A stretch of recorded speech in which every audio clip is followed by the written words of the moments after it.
और जैन धर्म के अंदर तो अहिंसा इतनी बुरी चीज है, हिंसा इतनी बुरी चीज है कि वो तो बेचारे जमीन पर पैदल चलते हैं, चप्पल भी नहीं पहनते हमारे जैनी भाई और उनके गुरु कि कहीं मेरे पैरों से चप्पल से कोई चींटी ना मर जाए। वो कुर्सी पर भी इसलिए नहीं बैठेंगे तो उस कुर्सी को पहले झाड़ू से झाड़ लेते हैं, पोंछे से झाड़ लेते हैं, ताकि कोई जरासीम कोई कीटाणु ना हो और वो हमारे बैठने से मर न जाए।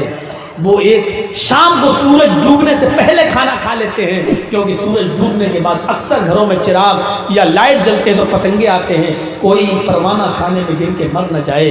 उनके यहाँ तो हिंसा इतनी बुरी चीज़ है कि वो एक कीड़े और मकोड़े तक की हिंसा को जायज़ नहीं, फिर इंसान की हिंसा को कैसे बर्दाश्त कर सकते हैं। हमें और आपको गौर करना पड़ेगा। हिंदू धर्म की तालीम नहीं है, ये रामचंद्र जी ने नहीं सिखाया कि किसी को नाजायज थप्पड़ मारो। इस्लाम ने नहीं सिखाया कि अल्लाह अकबर का नारा लगाकर तुम किसी को मारो।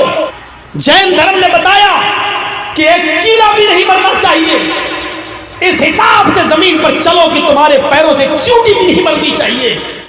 लेकिन मैं डंके की चोट पर कह सकता हूं, अल्लाह की कसम खाकर, हिंदू धर्म के अंदर हिंसा नहीं बताई गई है, इस्लाम धर्म के अंदर हिंसा का रास्ता नहीं बताया गया है, सिख धर्म और जैनी धर्म के अंदर हिंसा नहीं। हम खराब हैं, धर्म हमारा खराब नहीं है, हमें अपने आप को बदलना पड़ेगा। मुसलमान अपने इस्लाम की रोशनी में अपने आप को बदलें, हिंदू भाई अपने वेद और पुराणों की रोशनी में अपने आप को बदलें, कृष्ण जी की और रामचंद्र जी की शिक्षा की रोशनी में अपने आप को बदलें।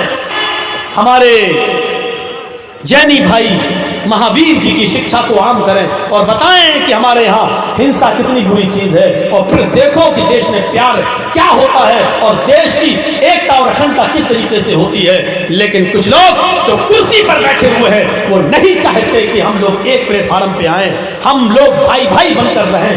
क्यों? उनकी कुर्सी टिकी ही उसी पर है। जब तक लाशों पर उनकी कुर्सी का स्टेज नहीं सजाया जाएगा, उनको कुर्सी नहीं मिल सकती है। हमने देश की मोहब्बत और भाईचारे को बरकरार रखने की दुआ की है, और हम ये भी कहते हैं कि अल्लाह, अगर कोई मुसलमान हमारे भारत के एकता और अखंडता को खत्म कर रहा तो तू उसको भी बर्बाद कर दे। हम मुसलमान को भी कह रहे हैं।